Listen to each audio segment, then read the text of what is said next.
Welcome to the Huberman Lab podcast, where we discuss science and science-based tools for everyday life. My name is Andrew Huberman, and I'm a professor of neurobiology and ophthalmology at Stanford School of Medicine. This podcast is separate from my teaching and research roles at Stanford. It is, however, part of my desire and effort to bring you zero-cost-to-consumer information about science and science-related tools. In keeping with that theme, I'd like to thank the sponsors of today's podcast. Our first sponsor is Headspace. Headspace is a meditation app that makes meditation easy. I've been meditating on and off now for about 30 years, although I confess more off than on. And that's because I think, for a lot of people, sticking to a meditation practice can be pretty challenging. I started using Headspace a few years ago, and I found that it's really allowed me to stick to a meditation practice on a regular basis. I meditate anywhere from 5 to 7 times a week. The app includes meditations that are all backed by scientific peer-reviewed studies, and it makes it really easy to start and complete the meditations. I started using these meditations while I was flying a few years back. On JetBlue flights, they started offering Headspace meditations, so that's where I initially started, and then I moved over to the app, and I really enjoy it, and I derive great benefit from it. If you'd like to try Headspace, you can go to headspace.com/special offer. And if you do that, you'll get all the meditations that Headspace offers for free for 1 month. That's headspace.com/special offer. You get all the meditations for free, which is the best offer that Headspace has available right now. So if you're interested in it, check it out. The second sponsor of today's podcast is Athletic Greens. Athletic Greens is an all-in-one vitamin mineral probiotic drink. I started using Athletic Greens in 2012, and I've been using it continuously ever since. I started using Athletic Greens because I found it rather dizzying to know which vitamins and minerals to take, and Athletic Greens allows me to get the full base of all the necessary vitamins and minerals in one easy-to-consume drink. It also turns out that the drink tastes quite good. I mix mine with some lemon juice and some water. I'll drink it once or twice a day. The probiotics in Athletic Greens are also important to me because there are a lot of data now supporting the fact that the gut microbiome is important for the gut-brain axis, for various aspects of cognitive function, immune function, metabolic function. There's just a huge number of things that having a healthy gut microbiome has been shown to be important for. So by taking Athletic Greens, I have that base covered as well. If you'd like to try Athletic Greens, you can go to athleticgreens.com/Huberman. And if you do that, they'll give you a year's supply of liquid vitamin D3K2. There are also a lot of data now showing that vitamin D3 is very important for a number of different biological functions. In addition, they'll give you 5 free travel packs with your order. It can be difficult to mix up powders while on the road, when in a car or, in a hotel or on a plane, etc. The travel packs make everything really clean and easy. So you'll get the year supply of vitamin D3K2 plus the 5 free travel packs if you go to athleticgreens.com/Huberman. The third sponsor of today's podcast is Made4. Made4 is a behavioral science company that makes learning positive habits and growth mindset easy. I've been involved with Made4 since the beginning as the lead of their scientific advisory. Other members of the scientific advisory include, for instance, the head of the chronobiology unit at the National Institutes of Mental Health, as well as psychiatrists from Harvard Medical School and elsewhere, all of whom are serious about science and science-related tools for developing positive habits and growth mindset. The program is a 10-month program during which each month you engage in a specific activity designed to encourage and cultivate positive habits and growth mindset. As well, we hold a monthly Zoom call during which we discuss the program, people's progress, and answer any questions they have directly. If you'd like to try Made4, you can go to getmade4.com, and if you put Huberman in at checkout, you'll get 20% off the program. That's getmade4.com, put Huberman in at checkout, and get 20% off the program. Today, we're going to talk about how to change your nervous system for the better. As you recall, your nervous system includes your brain and your spinal cord, but also all the connections that your brain and spinal cord make with the organs of your body, and all the connections that the organs of your body make with your brain and spinal cord. Now, this thing that we call the nervous system is responsible for everything we know, all our behavior, all our emotions, everything we feel about ourselves and the outside world, everything we think and believe. It's really at the center of our entire experience of life and who we are. Fortunately, in humans, unlike in other species, we can change our nervous system by taking some very specific and deliberate actions. And today we're really going to focus on the actions, the motor commands, and the aspects of movement and balance that allow us to change our nervous system. It turns out that movement and balance actually provide windows or portals into our ability to change our nervous system the way we want, even if those changes are not about learning new movements or learning how to balance. And soon you'll understand why. So today we're going to talk a lot about the basic science of neuroplasticity. I promise to not use excessive nomenclature. There'll be a little bit, but I'll try and make it as clear as possible. And we're also going to talk a lot about protocols and tools that the scientific literature points to and supports for changing our nervous system. Again, not just for sake of learning new motor movements or how to balance better, but for how to feel differently about particular experiences, both past, present, and future, as well as how to learn faster. We're not going to discuss hacks, a word I loathe. We're not going to discuss gimmicks. We're going to discuss mechanism and scientific data and the tools that those mechanisms and scientific data point to so that you can tailor your practices around learning to your specific needs and goals. So let's begin by just examining the big picture question, which is, does the brain control behavior? And my hope is that everyone is immediately thinking yes. The brain and nervous system, we really should say, because the brain is just one component of the nervous system, controls our behavior. How does it do that? Well, there are a couple different levels that it does that. First of all, if we're talking about movement, behavior generally means movement. If we're talking about movement, we have two categories of neurons that are very important to think about in the context of neuroplasticity. First of all, we have what are called lower motor neurons. These are motor neurons that live in our spinal cord. If for the aficionados out there, for those of you that might be headed to medical school or just want to learn more about the anatomy, they live in the ventral horn of the spinal cord, but that doesn't matter. If you don't want to know that, just know that you have these things called lower motor neurons. These are neurons that are in the spinal cord, but they extend a wire that we call an axon out into the peripheral nervous system, into the body, and those neurons connect with muscle. They send electrical potentials out there that allow our muscles to twitch and to contract. As a little point of fact, actually, we don't have muscle memory. There's no such thing as muscle memory. Muscles are dumb. They don't know anything. They don't have a history. They don't have a memory. They don't know anything. It is the neurons that control those muscles and their firing patterns in which all the information for motor patterns are stored. So your ability to walk is not muscle memory, it's neural memory. Now the lower motor neurons, while smarter than the muscle, so to speak, are not the most brilliant of the motor neurons. They are generally involved in doing what they are told. And they are told what to do from two sources. We have circuits in our brainstem, so this would be kind of around your neck, deep in the brain, that are called central pattern generators. These are sometimes called CPGs. Central pattern generators are what allow us to generate repetitive patterns of movement. So inhaling and exhaling subconsciously is controlled by a central pattern generator. That just means a collection of neurons. If you really want to know, they're called the Prebot-Singer neurons, discovered by Jack Feldman and colleagues at UCLA.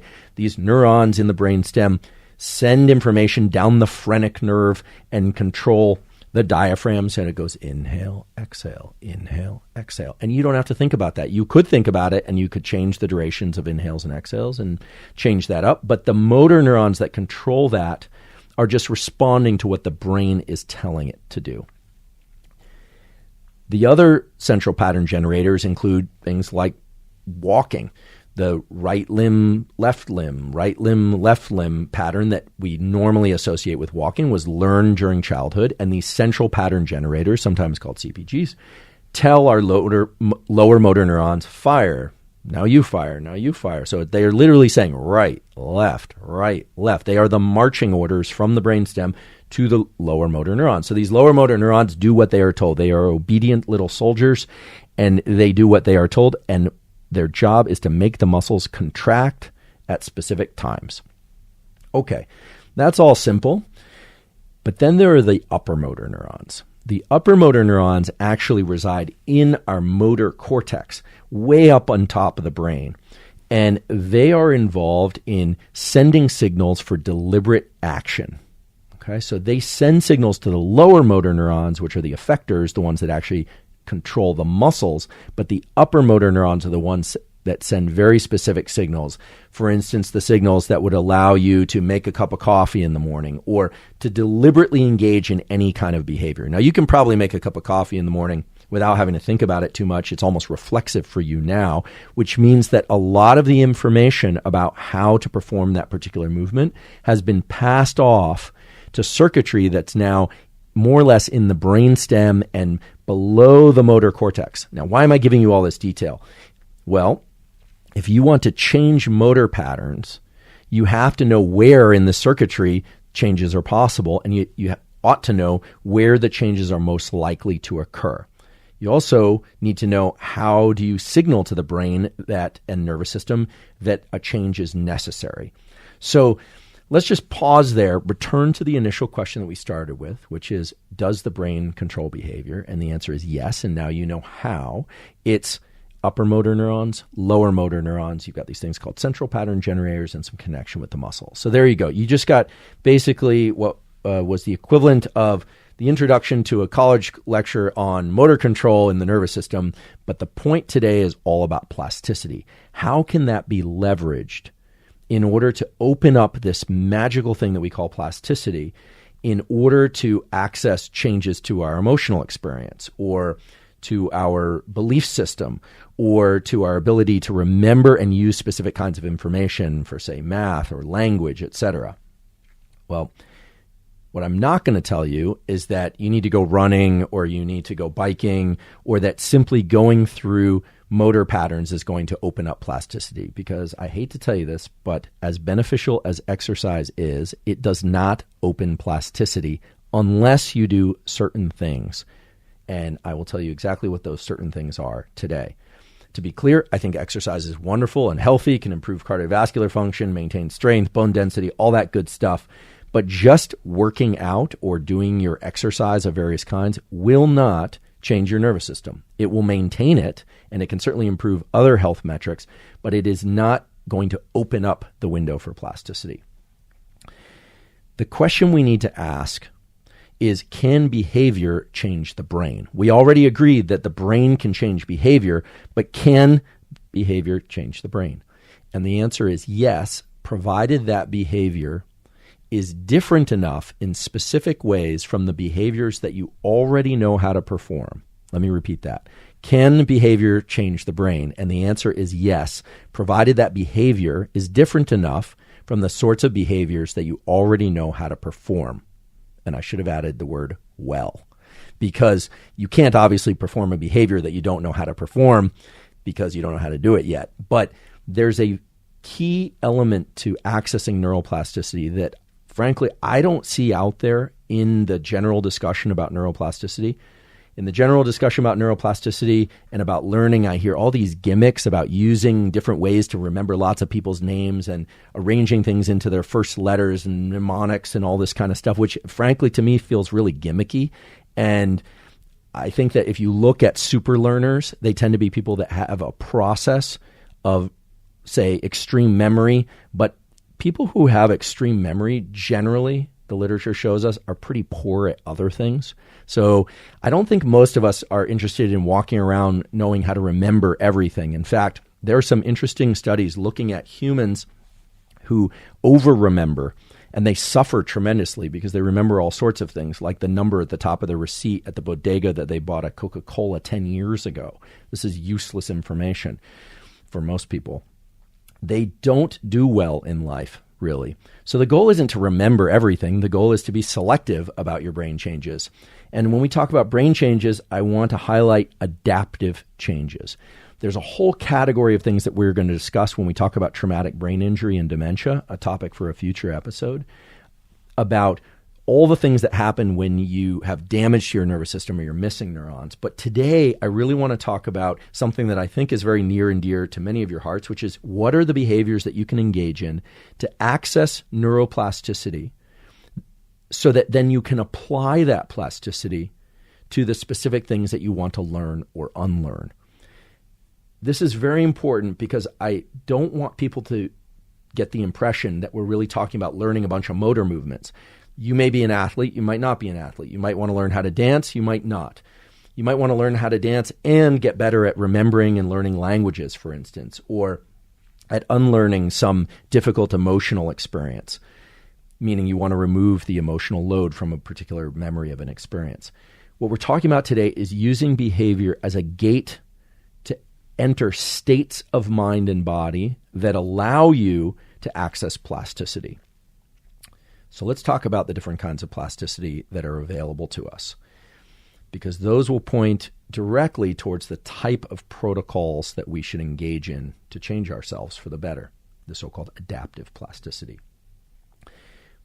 There is something called representational plasticity. Representational plasticity is just your internal representation of the outside world. So you have a map of auditory space, believe it or not, meaning you have neurons that respond when something over on my right happens, like I'm snapping my fingers over to my right. Can't snap as well on my left, which is the whole thing unto itself. Weak over there on the left side. But when I do that, there are different neurons respond to those. We have a map of visual space. Certain neurons are seeing things in certain portions of visual space and not others.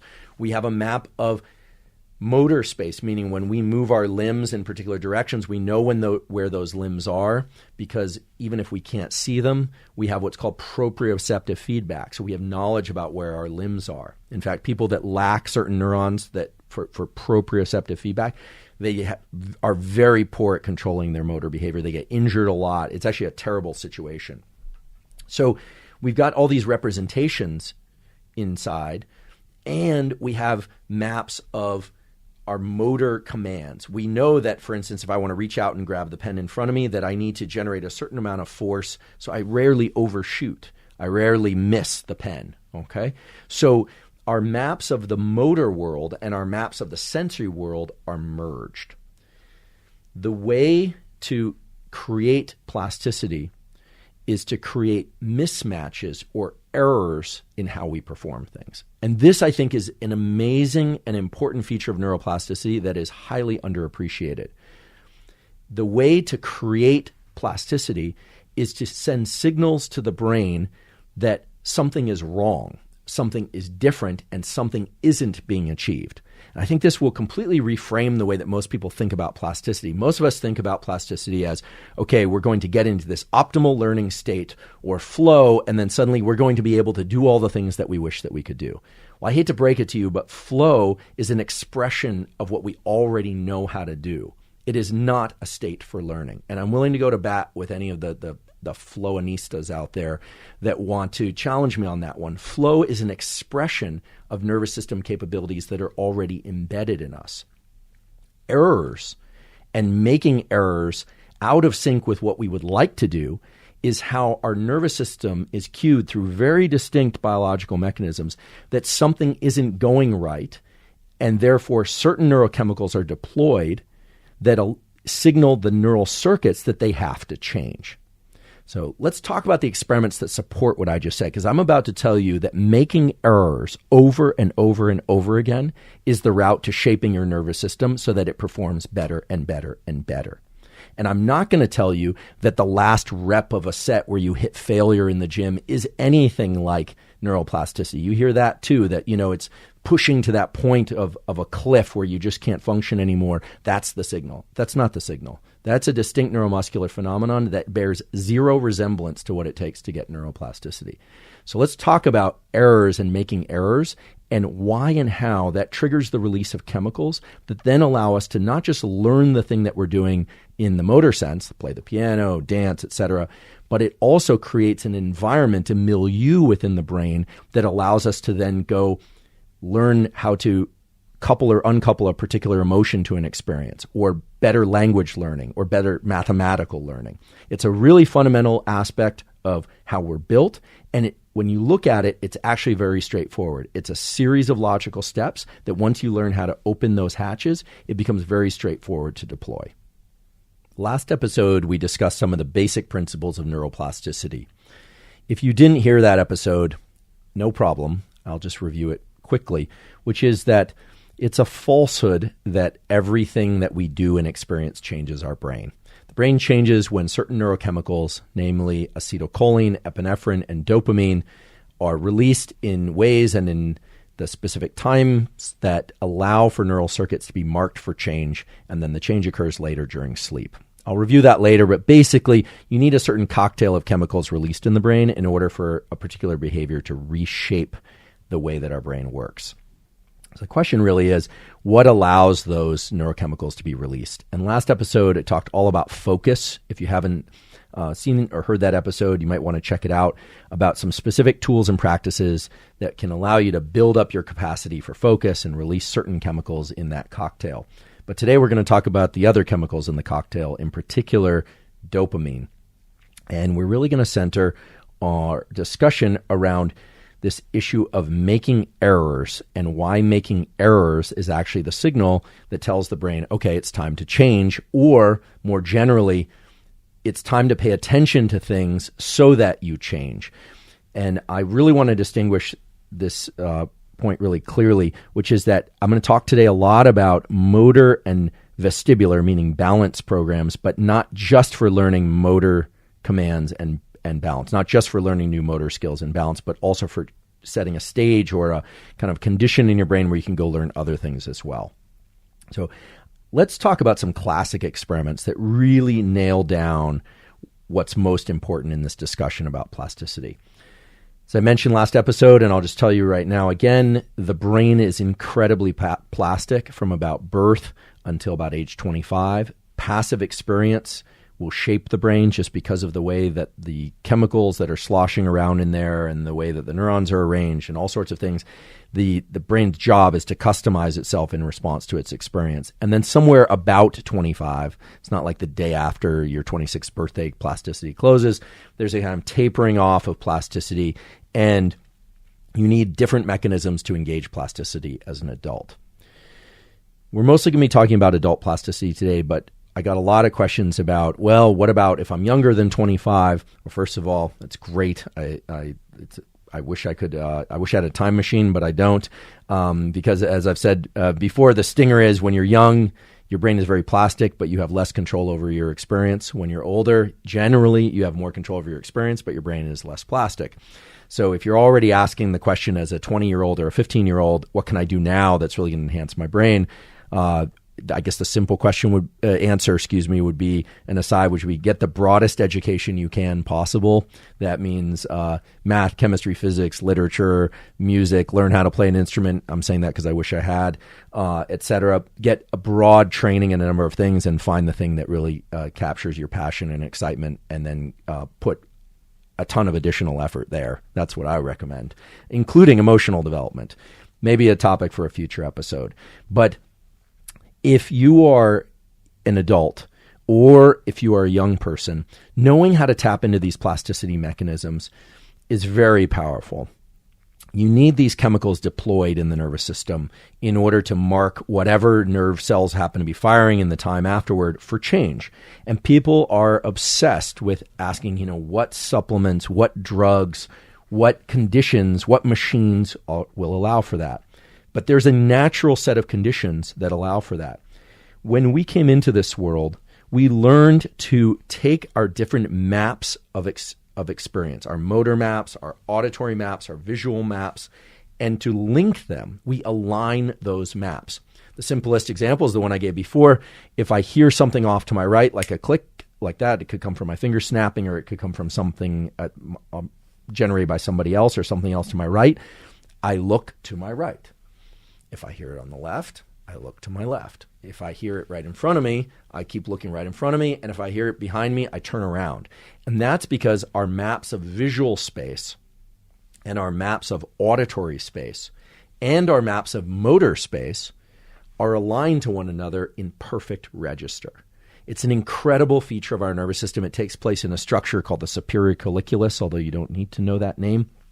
Superior colliculus has layers, literally stacks of neurons like in a sandwich, where the 0 point right in front of me, or maybe 10 or 15 degrees off to my right or 10 or 15 degrees off to my left, are aligned so that the auditory neurons, the ones that care about sounds at 15 degrees to my right sit directly below the neurons that look at 15 degrees to my right in my visual system.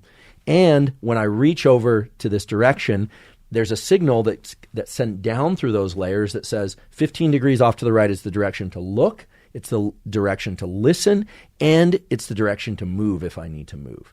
So there's an alignment. And this is really powerful, and this is what allows us to move through space and function in our lives in a really fluid way. It's set up during development, but there have been some important experiments that have revealed that these maps are plastic, meaning they can shift. They're subject to neuroplasticity, and there are specific rules that allow us to shift them. So here's the key experiment. The key experiment was done by a colleague of mine who's now retired, but whose work is absolutely fundamental in the field of neuroplasticity, Eric Knudsen. The Knudsen lab and many of the Knudsen lab scientific offspring showed that if one is to wear prism glasses that shift the visual field, that eventually there'll be a shift in the representation of the auditory and motor maps too. Now, what they initially did is they looked at young subjects, and what they did is they moved the visual world by making them wear prism glasses, so that, for instance, if my pen is out in front of me at 5 degrees off center, so just a little bit off center. If you're listening to this would be like just a little bit to my right. But in these prism glasses, I actually see that pen way over far on my right. So it's actually here, but I see it over there because I'm wearing prisms on my eyes. What happens is, in the first day or so, you ask people, or you ask animal subjects or whatever, to reach for this object, and they reach to the wrong place because they're seeing it where it isn't. This gets especially complicated when you start including sounds, when you have a thing off to your right making a sound, but the thing is actually right here. So you're hearing the sound at one location and you're seeing the object at another location because you're wearing these prisms. So your image of the world is totally distorted. Or in experiments done by other groups, they wear glasses, subjects wore glasses that completely invert the visual world so that everything is upside down, which is an extreme example of these representational maps being flipped or shifted. But what you find is that in young individuals, within a day or two, they start adjusting their motor behavior in exactly the right way so that they always reach to the correct location. So they hear a sound at one location, they see the object that ought to make that sound at a different location, and they somehow are able to adjust their motor behavior to reach to the correct location. It's incredible. It's absolutely incredible. Or in the case of the people who look at the world upside down, they somehow are able to navigate this upside down world, even though we're completely used to our feet being on the floor and not on the ceiling, and people not walking at us by hanging off the ceiling like bats. Amazing. And what it tells us is that these maps that are aligned to one another can move and shift and rotate and even flip themselves. And it happens best in young individuals. If you do this in older individuals, in most cases, it takes a very long time for the maps to shift, and in some cases, they never shift. So this is a very experimental scenario, but it's an important one to understand because it really tamps down the fact that we have the capacity to create dramatic shifts in our representation of the outside world. So how can we get plasticity as adults that mimics the plasticity that we get when we are juveniles? Well, the Knudsen lab and other labs have looked at this, and it's really interesting. First of all, we have to ask, what is the signal for plasticity? Is it just having prism glasses on? No, because they did that experiment and ruled that out. Is it just the fact that the visual thing is appears to be far over to my right when in fact it's right in front of me? No. The signal that generates the plasticity is the making of errors. It's the reaches and failures that signal to the nervous system that this is not working, and therefore the shifts start to take place. And this is so fundamentally important because I think most people think, oh, well, practice is going to be, I have to access beginner's mind, which is a great concept, actually. It's about approaching things expecting to make errors, which is great. I think I am a believer in beginner's mind. But people understandably get frustrated, like they're trying to learn a piece on the piano and they don't know how, they can't do it, or they're trying to write a piece of code, or they're trying to access some sort of motor behavior and they can't do it. And the frustration drives them crazy and like, I can't do it. When they don't realize that the errors themselves are signaling to the brain and nervous system, something's not working. And of course, the brain doesn't understand the words, something isn't working.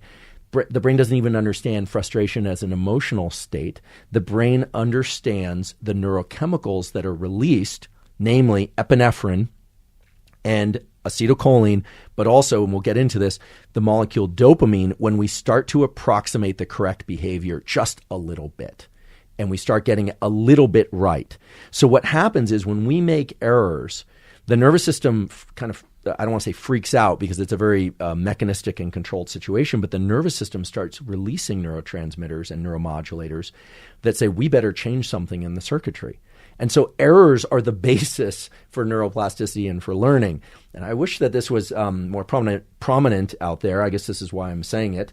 And humans do not like this feeling of frustration and making errors. The few that do exceedingly well in whatever pursuits they happen to be involved in. The ones that don't generally don't do well. They generally don't learn much. And if you think about it, why would your nervous system ever change? Why would it ever change? Unless there was something to be afraid of, something that made us feel awful will signal that the nervous system needs to change, or there's an error in our performance. So it turns out that the feedback of these errors, the reaching to the wrong location, starts to release a number of things, and now you've heard about them many times, but this would be epinephrine. It increases alertness. Acetylcholine, focus, and this is why frustration that leads us to just kind of quit and walk away from the endeavor is the absolute worst thing.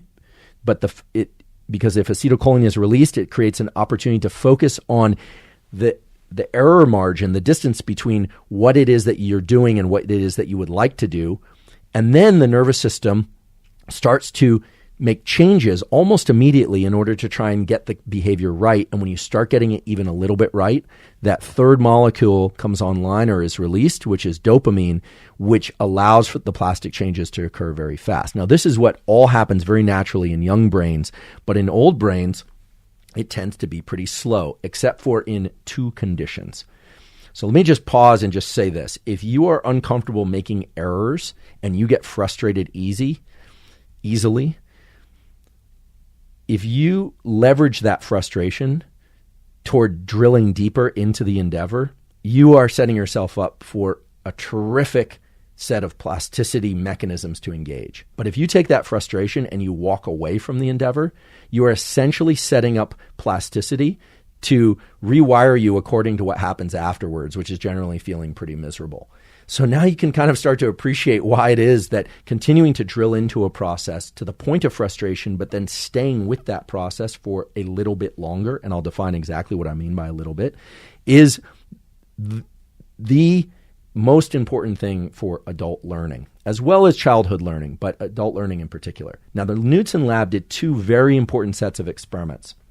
The first one was published in Nature, very important study, which showed that juveniles can make these massive shifts in their map representations, meaning you can shift the visual world using visual prisms a huge amount, and very quickly young individuals can shift their representations of the world so that they learn to reach to the correct location. They get a lot of plasticity all at once, and it happens very fast in a period of just a couple days.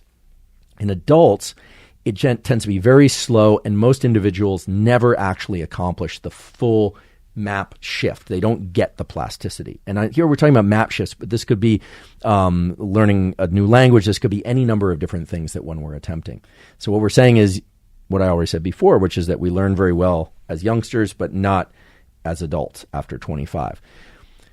But then what they did is they started making the increment of change smaller. So instead of shifting the world a huge amount by putting prisms that shifted the visual world, all the way over to the right, they did this incrementally. So first they put on prisms that shifted it just a little bit, just like 7 degrees, I believe was the exact number.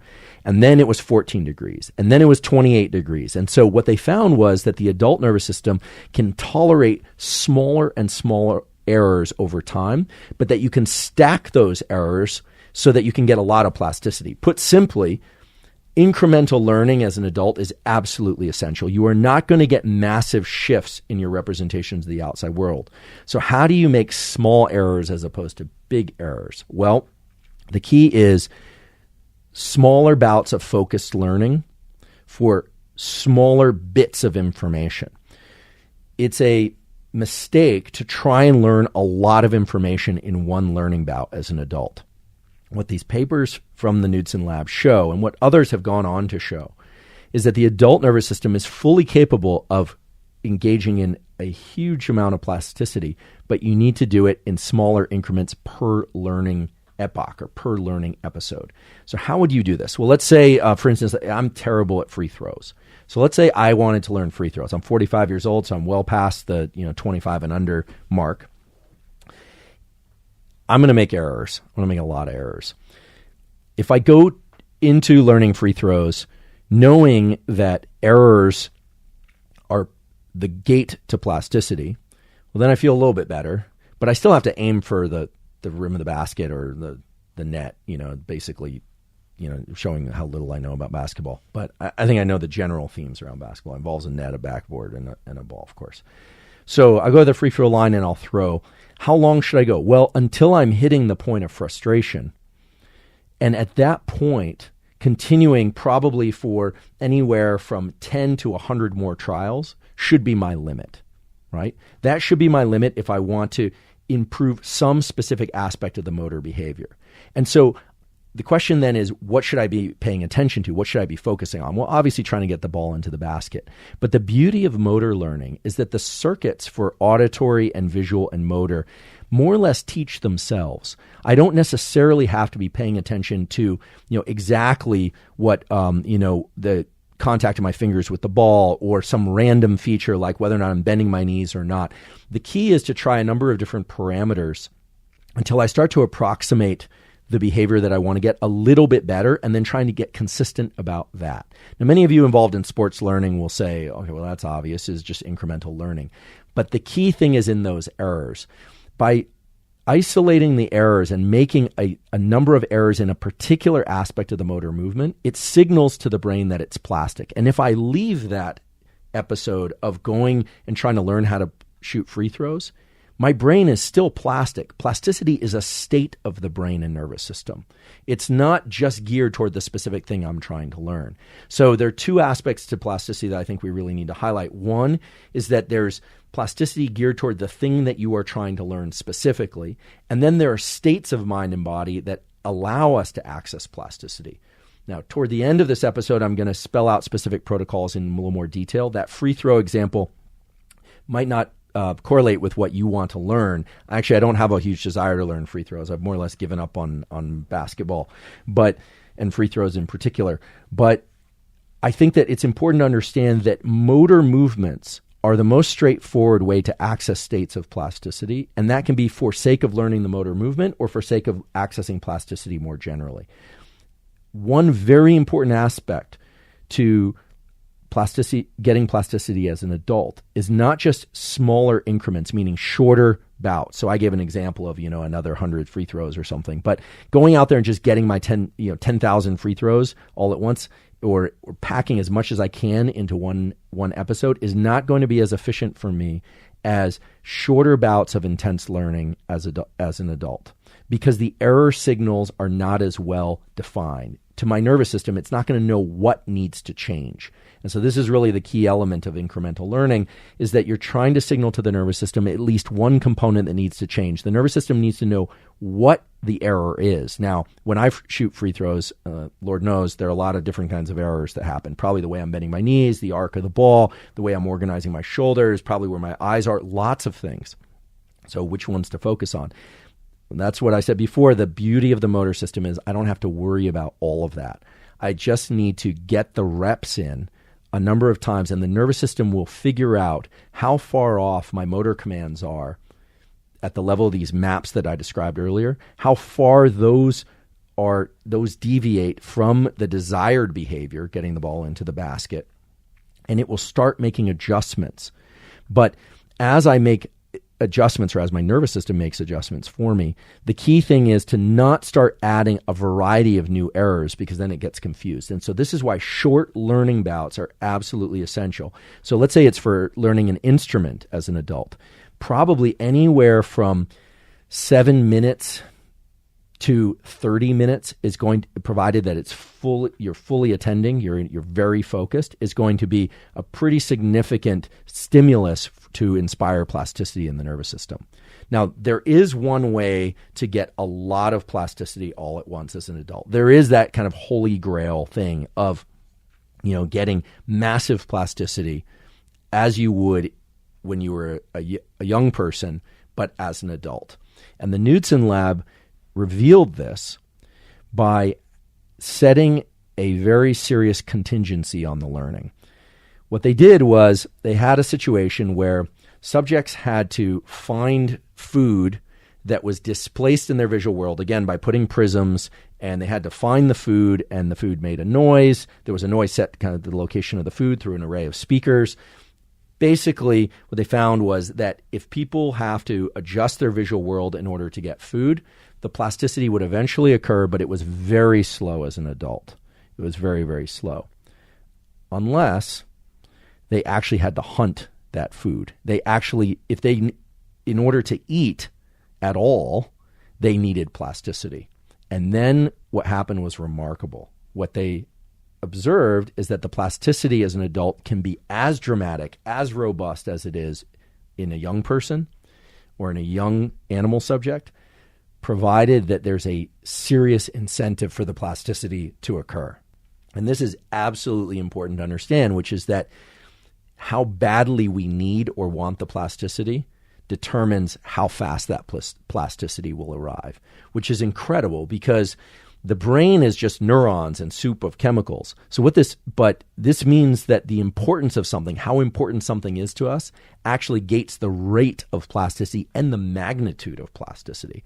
And this is why just passively going through most things, going through the motions, as we say, or just getting our reps in, quote unquote, is not sufficient to get the nervous system to change. This study, a beautiful study, published in the Journal of Neuroscience, shows that if we actually have to accomplish something in order to eat or in order to get our ration of income, we will reshape our nervous system very, very quickly. So the nervous system has a capacity, to change at a tremendous rate to an enormous degree at any stage of life, provided it's important enough that happen.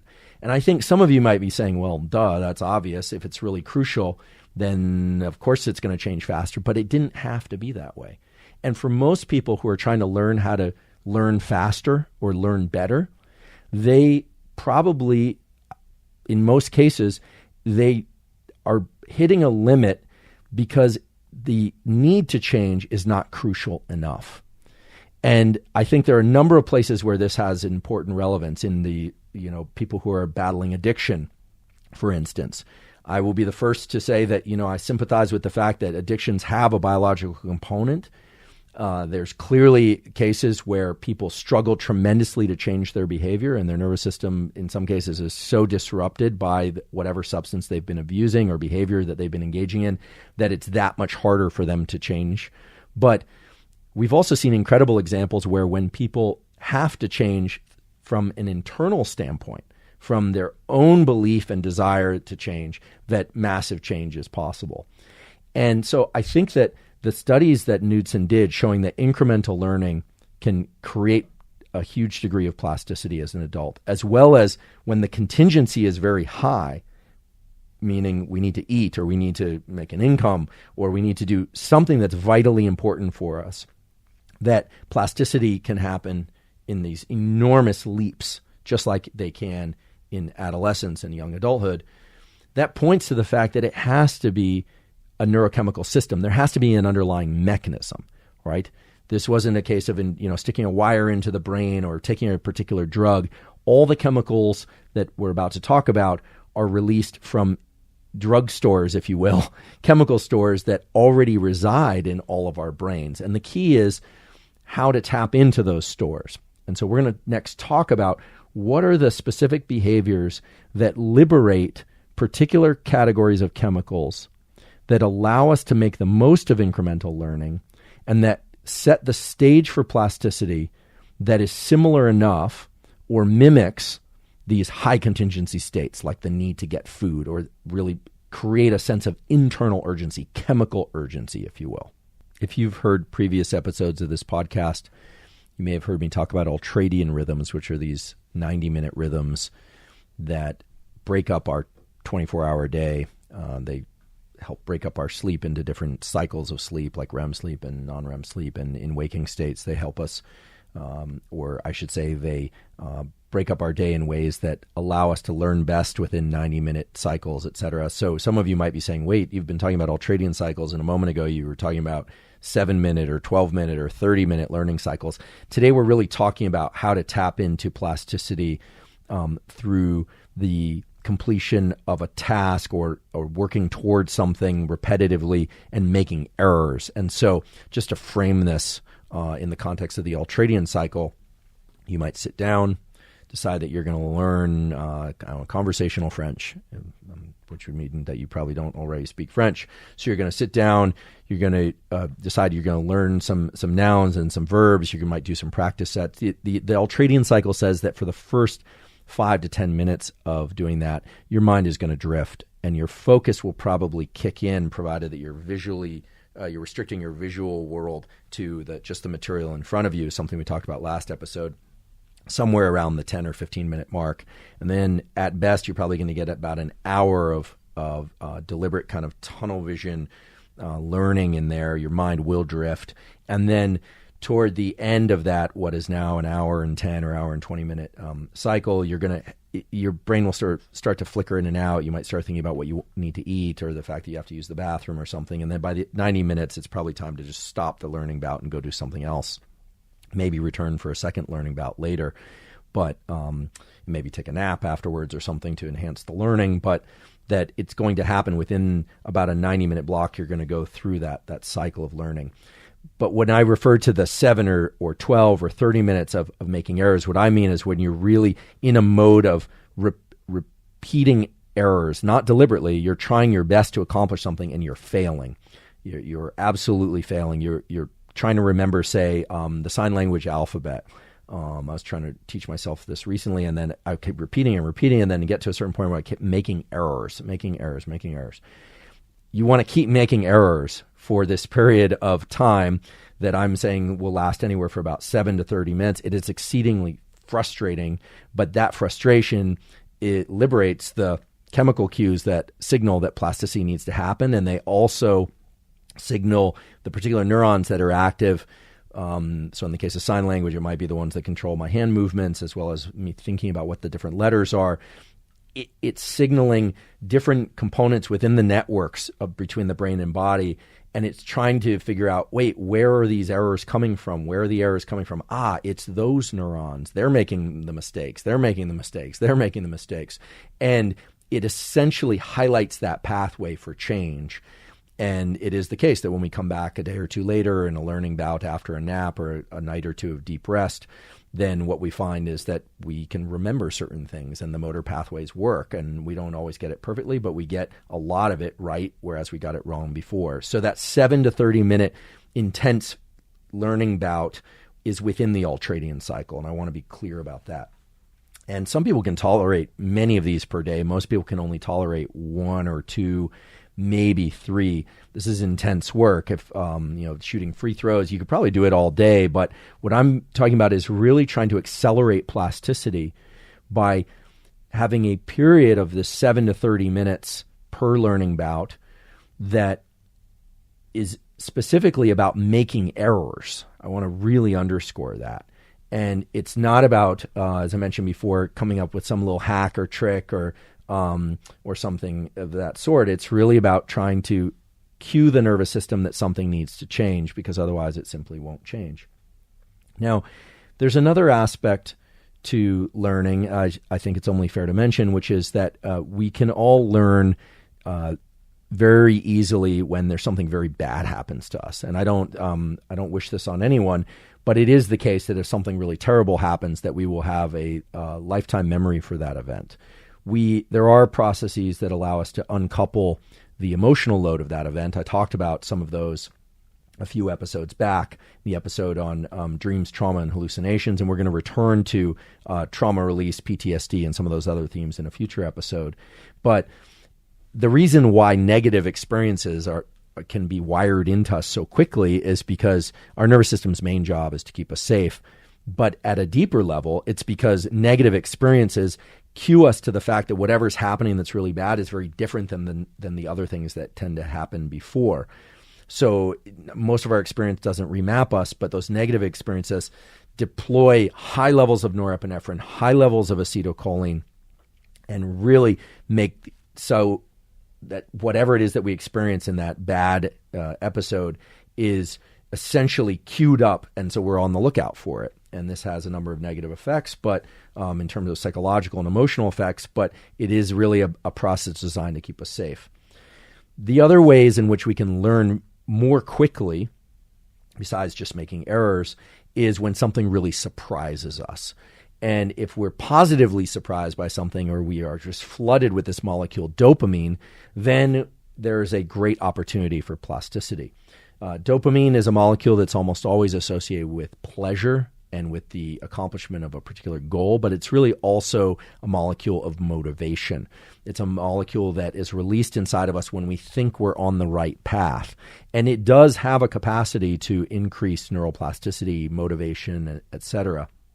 It's released in response to a number of natural behaviors just that help with the progression of ours and other species, things like food, sex, in some sense, social connection, although that's more serotonin, and serotonin doesn't have the same effects on plasticity, quite the same. We'll talk about a few later. But dopamine is when we think we're on the right path toward an external goal, a little bit is released, and it tends to give us more motivation toward that goal. I think everyone could stand to enhance the rate of learning by doing the following. Learn to attach dopamine in a subjective way to this process of making errors, because that's really combining two modes of plasticity in ways that together can accelerate the plasticity. So earlier I talked about making errors and having a focused bout of learning that includes making a lot of errors inside of that learning bout. That is going to be frustrating, but the frustration itself is the cue, and epinephrine will be very high under those conditions. But if you can just subjectively associate that experience with something good, and that you want to continue down that path as opposed to quitting when you hit the point of frustration, well, then you now start to create a synergy between the dopamine that's released when we subjectively think something is good or tell ourselves something is good, and that situation of making failures. In other words, making failures, failing repetitively, provided we're engaged in a very specific set of behaviors when we do it, as well as telling ourselves that those failures are good for learning and good for us, creates an outsized effect on the rate of plasticity. It accelerates plasticity. Now, some of you might be asking, and I get asked a lot, well, how do I get dopamine to be released? Can I just tell myself that something is good when it's bad? Well, actually, yes. Believe it or not.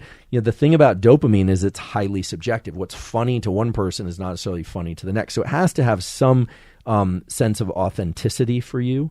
But if you really want to be learning the thing that you're trying to learn, that should be reason enough to tell yourself, well, I'm frustrated, but the frustration is the source of accelerated learning.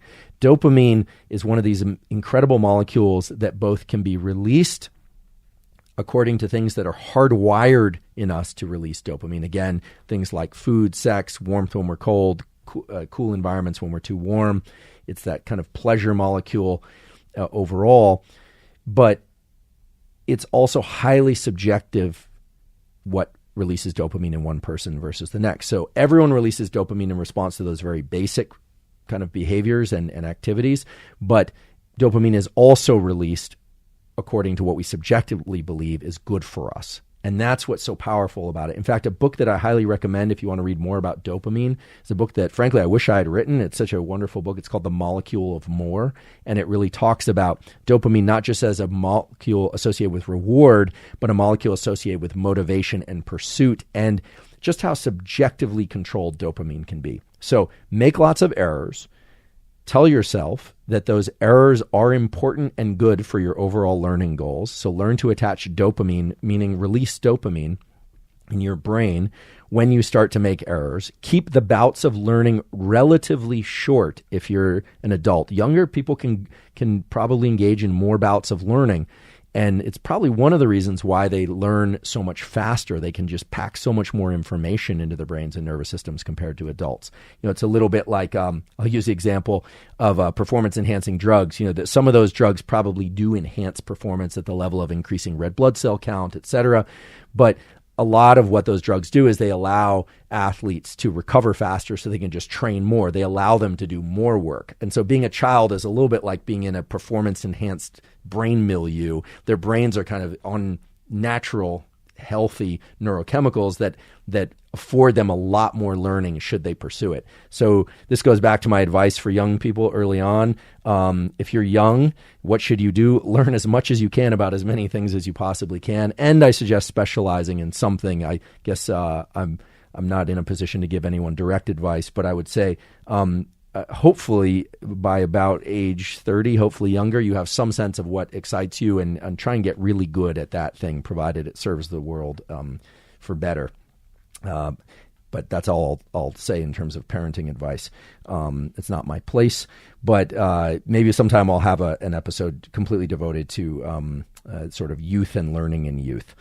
But once you're attaching dopamine to this process of making errors, then I start getting lots of questions that really are the right questions, which are, how often should I do this? And when should I be doing this? And at what time? Well, I've talked a little bit about this in previous episodes, but as long as we're now kind of into the nitty-gritty of tools and application, each of us have some natural times throughout the day when we are going to be much better at tolerating these errors and much more focused on what it is that we're trying to do. Last episode was about focus, but chances are that you can't focus as well at 4 p.m. as you can at 10 a.m. It differs for everybody depending on when you're sleeping and your kind of natural chemistry and rhythms. But find the time or times of day when you naturally have the highest mental acuity, and that's really when you want to engage in these learning bouts. And then get to the point where you're making errors, and then keep making errors for 7 to 30 minutes. Just keep making those errors and drill through it. And you're almost seeking frustration. And if you can find some pleasure in the frustration, yes, that is a state that exists. You have created the optimal neurochemical milieu for learning that thing. But then here's the beauty of it. You also have created the optimal milieu for learning other things afterward. If you leave that bout of, I gave the example of free throws, or maybe it's playing tennis, or maybe it's some other skill, and you sit down to read a book, your brain is in a heightened state to learn and retain the information. Because those chemicals don't get released and then shut down. You're creating a whole milieu and environment of these chemicals. And the tail of how long these chemicals stay sloshing around in your brain has too many factors for me to put a hard number on it. It's going to depend on transporters and enzymes and all sorts of things. But at least for an hour or so, I would say, you're going to be in a state of heightened learning and the ability to learn, not just the motor patterns, but cognitive information, language information. Maybe you go to therapy right after that and you work on something in a very deliberate way that you're trying to work on. Maybe you don't go to therapy. Maybe you do something else that's important to you. Again, there's just a variety of examples I could give. There are a number of things that allow us to powerfully access these states of error that are kind of surprising, but also kind of fun. And these aren't gimmicks. These tap into these basic mechanisms of plasticity. And the three that I'd like to talk about next are balance, meaning the vestibular system, as well as the two sides of what I call limbic friction or autonomic arousal. And if none of that makes sense, I'm going to put a fine point on each one of those and what it is and why it works for opening up neuroplasticity. Let's talk about limbic friction. Now, limbic friction is not a term you're going to find in the textbooks. So if any of my colleagues are listening, I want to repeat, limbic friction, I realize, is not something you're going to find in any of the textbooks. But it is an important principle that captures a lot of information that is in textbooks, both neurobiology and psychology, and it has some really important implications. Limbic friction is my attempt to give a name to something that is more nuanced and mechanistic than stress. Because typically when we hear about stress, we think of heart rate, heartbeat going too fast, breathing too fast, sweating, and not being in a state that we want. We're too alert and we want to be more calm. And indeed, that's one condition in which we have limbic friction, meaning our limbic system is taking control of a number of different aspects of our autonomic or automatic biology, and we are struggling to control that through what we call top-down mechanisms. We're trying to calm down in order to reduce that level of arousal. We're all familiar with this. It's called the stress response. However, there's another aspect of stress that's just as important, which is when we're tired and we're fatigued and we need to engage, we need to be more alert than we are. And so what I call limbic friction is really designed to describe the fact that when our autonomic nervous system isn't where we want it, meaning we're trying to be more alert or we're trying to be less alert, both of those feel stressful to people. So the other way to put it is that the word stress is not a very good word to describe what most people experience as stressful, because it can either be being too tired or being too alert. Now, why am I bringing this up in a discussion about neuroplasticity? This is not a discussion about stress. At some point, we will talk about stress and tools to deal with stress. But the reason I'm bringing this up is that in order to access neuroplasticity, you need these components of focus. You need the component of attaching subjective reward. You need to make errors, all this stuff. And a lot of people find it difficult to just get into the overall state to access those things. So now there's a series of gates that people are having a hard time accessing. They're too tired and they can't focus, for instance. Well, here's the beauty of it. If you are too alert, meaning you're too, anxious, and you want to calm down in order to learn better, there are things that you can do. The two that I've spoken about previously on various podcasts, and I'll just review them really quickly, are the double inhale exhale. So inhaling twice through the nose and exhaling once through the mouth. This is not some yogic trick or some hack. This is what's called a physiological sigh. It offloads carbon dioxide from the lungs. It has a number of different effects. These were described in textbooks dating back to the 30s, and a number of laboratories have explored the neural circuitry underlying these so-called physiological sighs. That will calm you down faster than anything else that I'm aware of. The other thing is starting to remove your tunnel vision. When you use tunnel vision, you're very focused. That epinephrine is released by dilating your field of gaze, so-called panoramic vision. Great. So now you can start to sort of move up and down this level of autonomic arousal. The key is you want to be in a state of arousal that's ideally matched to the thing that you're trying to perform or learn. So if I'm really anxious and I can't even pick up the basketball, or I feel like I'm shaking, or my muscles are too tight, I don't have that kind of looseness. Now, when I move like that, it almost makes it look like I could throw a free throw, but I miss 95% of the time, unless the basket is very, very low and I place it indirectly. But I guess that's not a free throw, is it? In any case, the point being that you want to be in a state of alertness but calm, and so you need to have ways to calm yourself down when you're too amped up. But the other side of limbic friction is important too. If you are too tired and you can't focus, well, then it's going to be impossible to even get to the starting line, so to speak, for engaging in neuroplasticity through incremental learning, etc.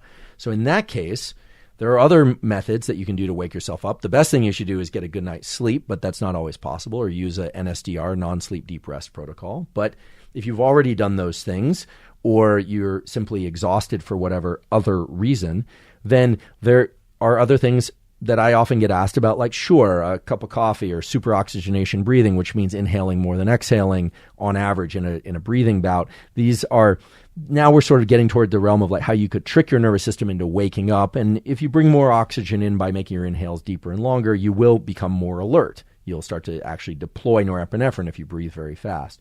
So there are things that you can do to move up or down this so-called autonomic arousal arc.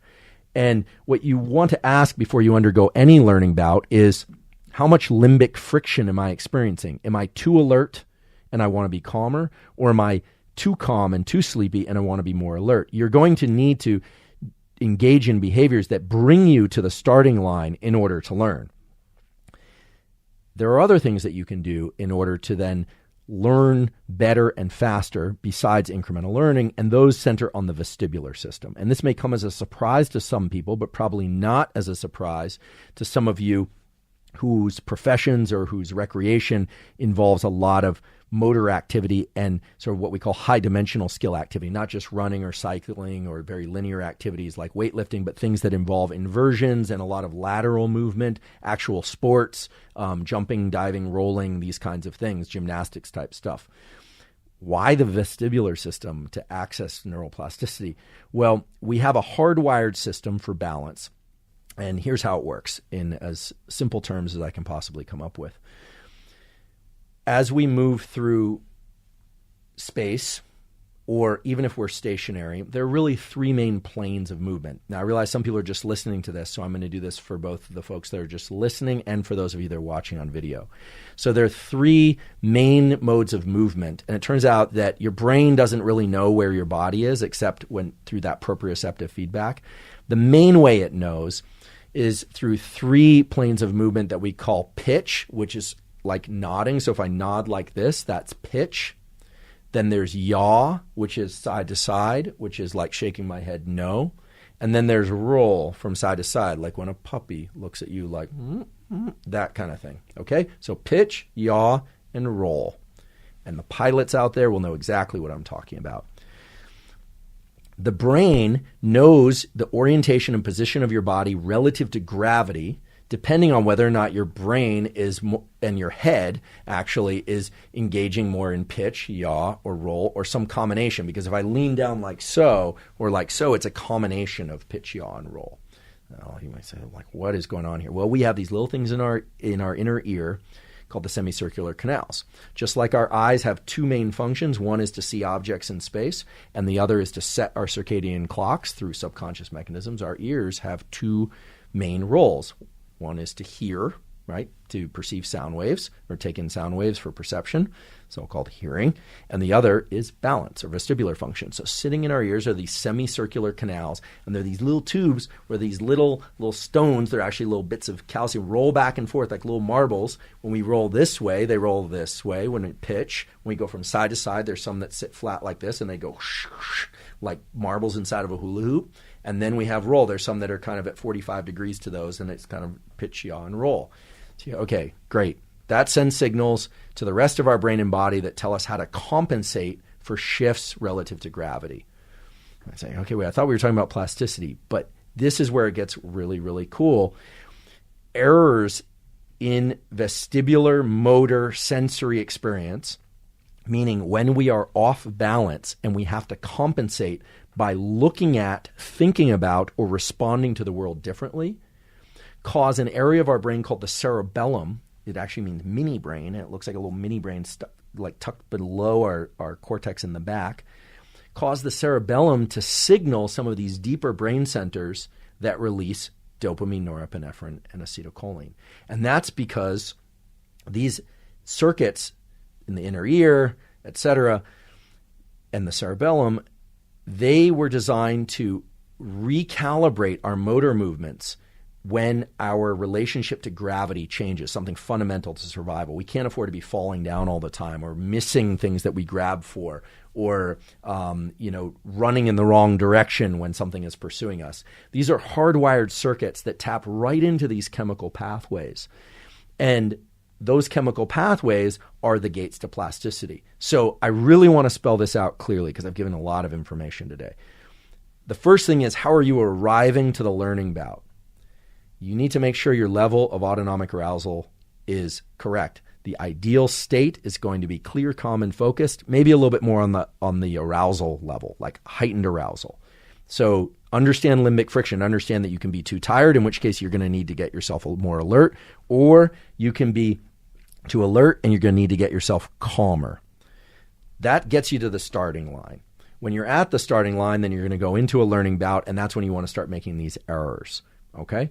But what I'm saying is there's a layer in between where if you are interested in using motor patterns as a way to open up plasticity for all kinds of learning, not just motor learning, disrupting your vestibular motor relationship, meaning, and I'll tell you how to do that in a moment, can deploy or release neurochemicals in the brain that place you into a state that makes you much better at learning and makes making errors much more pleasurable. You're much more willing to do that. Now, some of you are probably saying flow state, flow state. Okay, I have friends that work on flow states and who are involved in flow states and trying to figure out what they are. I have great respect for those people. So I want to, tip my hat to them. Very, very important work. But again, flow is an expression of what you already know how to do. It's not how you learn. It's how you express what you've already learned. So I want to be really clear about that. It's been kind of presented as this super state or highly desirable state, but it's that, we can all reach for. That's the wrong rung to reach for until you already know how to do the things that I'm describing, in my opinion. So the vestibular system, if you can engage the vestibular system and create some errors within the vestibular motor operations that you're carrying out, you create a neurochemical state that then makes you very, very good at learning very quickly, regardless of age. So what would this look like? Does this mean just doing inversions? Well, does this mean doing yoga? Maybe. Does this mean taking corners faster on your road bike? Does this mean, let's say you always swim freestyle or breaststroke? Does this mean swimming, backstroke or butterfly? It depends. It depends, however, on a very easy to understand parameter, which is how regularly you perform a particular motor behavior and how novel a behavior is. So the more novel that a behavior is in terms of your relationship to gravity, the more it will open up the opportunity for plasticity. Have you ever seen somebody who just jumped out of the plane for the first time, with a parachute? I don't even want to think about if you've just seen somebody who jumped out of a plane for the first time without a parachute, I would just hope the plane was on the ground. But if you've seen somebody after that, they are in this incredible state because their body and brain are flooded with all these neurochemicals because it's very novel to them. However, I've got friends from communities that have done thousands upon thousands, maybe tens of thousands of jumps, and they're always alert and aware, but it becomes pretty regular for them. That's the point. And they're not in this kind of buzzed out, excited state afterwards because it's routine for them. So the key is to bring novelty to the vestibular motor experience, the vestibular motor commands that you're performing. And how do you do that? Well, it's all about your orientation relative to gravity. Now, I wouldn't want anyone to place themselves at risk. So if you can't do handstands, don't try and do them freestanding and whatever. If you're good at handstands, guess how much plasticity doing handstands for half an hour is going to create for you? Zero. Your body is fully comfortable walking on your hands. I see these people walking on your hands, being upside down, being inverted. Your Cirque du Soleil performers, they're very comfortable there. And there's zero learning, zero plasticity because the failures and errors and the relationship to gravity are very typical for that individual. Now, what this means is that if we're going to use motor practices to open up plasticity for learning, not just those practices, but maybe some cognitive skills or other things in the period that follows, we need to create a sense of novelty relative to gravity. And that means being either in a new position or slightly unstable. Believe it or not, I don't want anyone injuring themselves, but the sensation of falling or close to falling signals the cerebellum to signal the deep brain centers that release these neurochemicals that something is very different and we need to correct this error very, very fast. Now, earlier I was talking about high contingencies for learning, and you definitely don't want to make it a kind of like either survive this or die kind of experience. I confess I occasionally look at these parkour videos on YouTube, and believe it or not, a lot of those people have died. The ones that do these like ridiculous things of hanging off of buildings and things. I am not suggesting you do that. Please don't do that. What I'm talking about is finding safe ways to explore the sensory motor vestibular space, as we call it, the relationship between those things. So that could be through yoga. If you're terrible at yoga, there's more opportunity for you to learn than somebody who's very skilled at yoga, for instance, or gymnastics or handstands or on your road bike. This is unfortunately what I don't want to name brands, but stationary bikes where they give you the visual experience of moving through space, but you're not actually moving through physical space. There's no vestibular feedback. It's all visual, right? You're stationary on the bike, right? So unless you're hanging off the bike in your living room, like almost to the point you're tipping the bike, you're not getting the actual vestibular motor sensory mismatch. That mismatch is the signal that deploys dopamine, epinephrine, and these other things. I don't care how excited or how much fun the ride was or how much music you're playing that you love. It's not the same situation as being out of your normal relationship to the gravitational pull. So the first gate is to arrive at learning at the appropriate level of autonomic arousal. Clear and focused is best, but don't obsess over being right there. It's okay to be a little anxious or a little bit tired. Then you want to make errors. We talked about that. And this vestibular motor sensory relationship is absolutely key if you want to get heightened or accelerated plasticity. And we talked about another feature, which is setting a contingency. If there's a reason, an important reason for you to actually learn, even if you're making failures, the learning will be accelerated. So there's really 4 things that you really need to do for plasticity as an adult. And I would say that these also apply to young people. And there's an interesting kind of thought experiment there as well, which is if you look at children, they are moving a lot in different dimensions. They are sometimes hanging from trees, or, my sports were always things where I tended to get hurt a lot, fall a lot. So it was skateboarding for me when I was younger. So a lot of falling and rolling and various things of that sort. But whatever sport the kids are playing, or even if they don't play a sport, they tend to move in a lot of different relationships to gravity, more dimensionality to their movements, I should say, than adults. And one of the questions that's always kind of been in the back of my mind is, as we age, we get less good at engaging in neuroplasticity. Part of that is because as the brain ages, there are certain changes to the way that neurons are structured, their molecular components, et cetera. But it's kind of a self-amplifying, or I should say a self-degenerating cycle where as we get older, we tend to get more linear and more regular about specific kinds of movement. So we get on the treadmill, or we take the walk, or we just always go up the same stairs, et cetera. And there's less opportunity typically for engaging these relationships to the gravitational pull through the vestibular motor sensory convergence that we talked about a moment ago. And so you sort of have to wonder whether or not the lack of plasticity or the reduced plasticity in older individuals, which includes me, would reflect the fact that those chemicals aren't being deployed because we're not engaging in certain behaviors, as opposed to we can't engage in the behaviors because the chemicals aren't being deployed. Now, I have a feeling it's both. These have a reciprocal relationship. And I certainly, again, I don't think it would be wise for anyone who doesn't have the muscle stabilizing skills or the bone density, et cetera, to start, like doing inversions and things of that sort. That's not what I'm talking about here.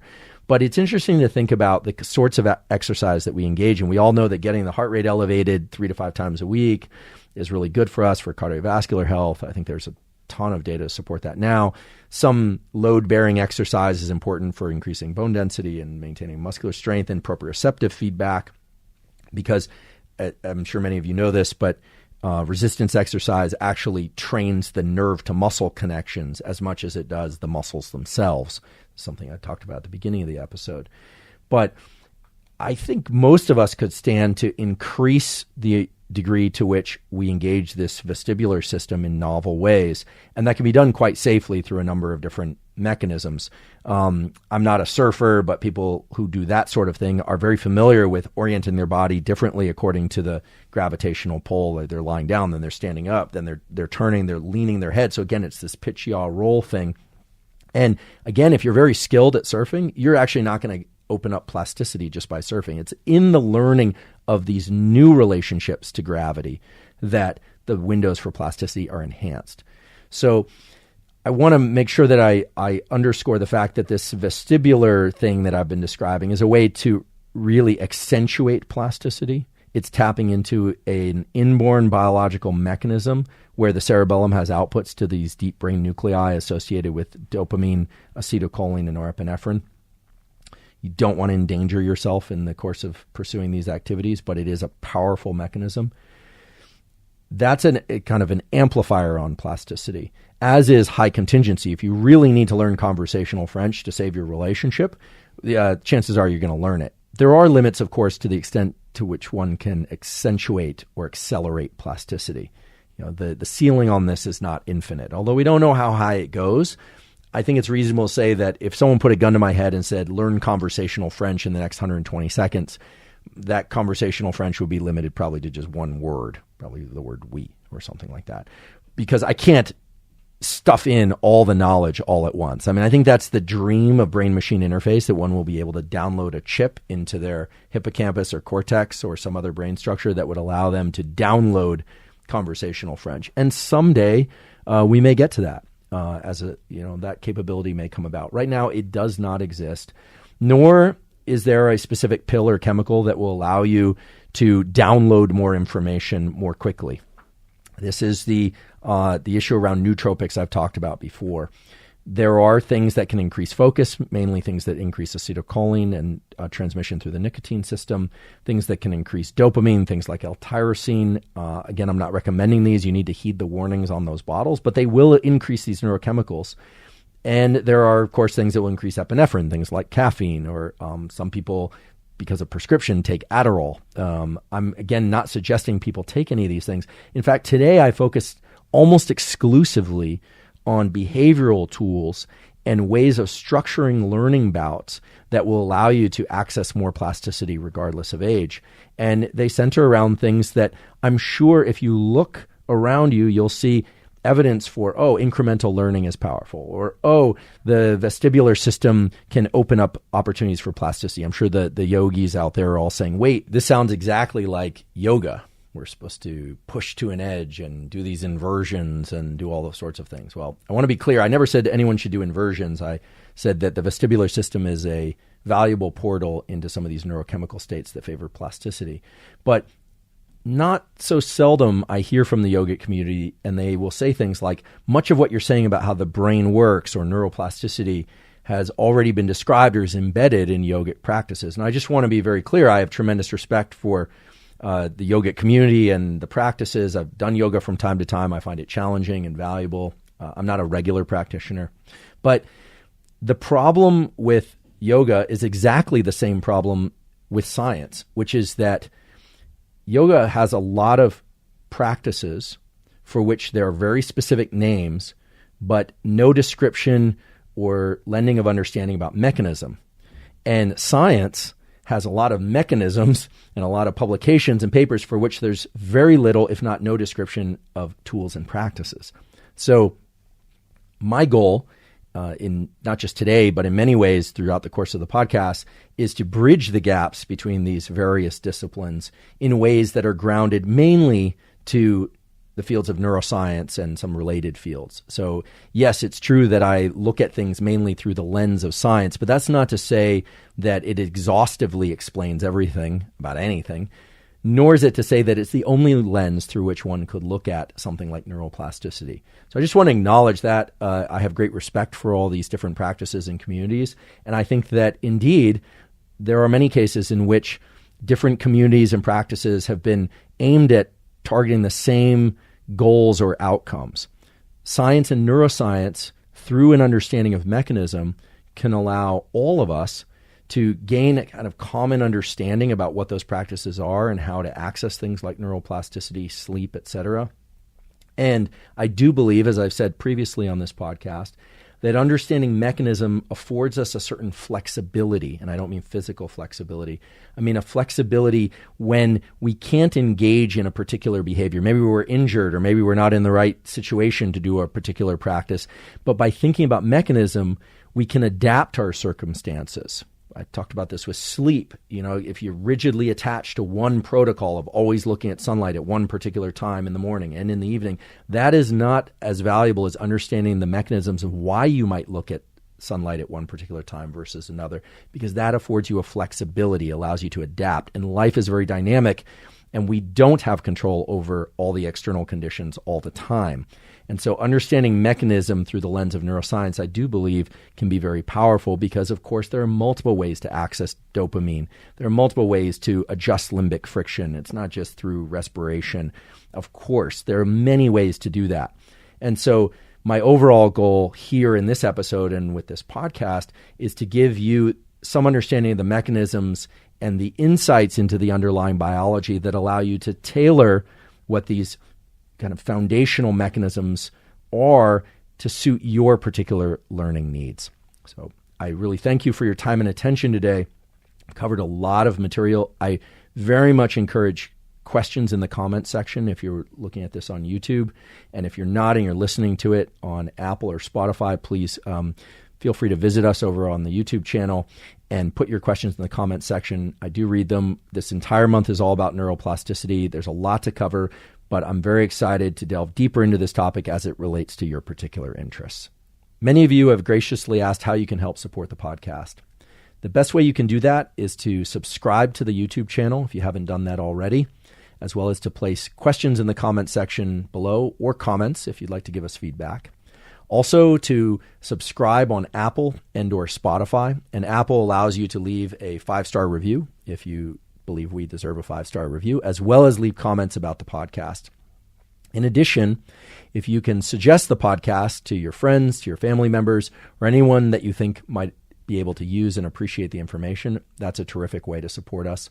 And of course, check out our sponsors that we mentioned at the beginning. That's a terrific way to support us as well.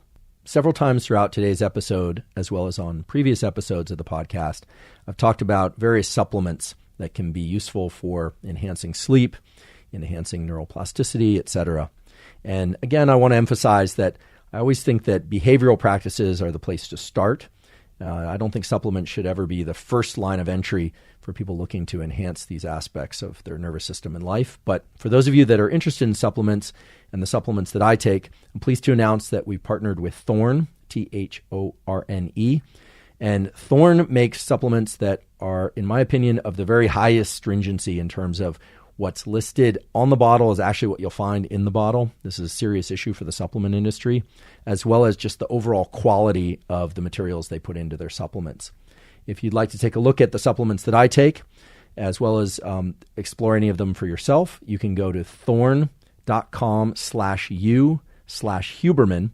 And if you look there, you'll see a number of the different supplements that I take. And if you decide to purchase any of them, you'll get 20% off your order. So that's Thorne, Thorne/u/Huberman to see the supplements that I take and to explore if any of them are right for you. In the next episode of this podcast, we're going to continue to explore neuroplasticity. This, as you may recall, is the way that we go about things here at the Huberman Lab podcast, which is to really drill deeply into a topic for 3 or 4 or even 5 episodes so that by the end of those episodes, all of you have a very firm understanding of how to apply the principles of neurobiology to the specific practices and endeavors that are most important to you. So I very much thank you for your time and attention. I know it's a lot of information, and it takes a bit of focus and attention, and certainly will trigger plasticity to learn all this information. I want to encourage you and just remind you that you don't have to grasp it all at once, that it is here archived, and that if you want to return to the information, it will still be here, and that I, most of all, really appreciate your interest in science. Thank you so much.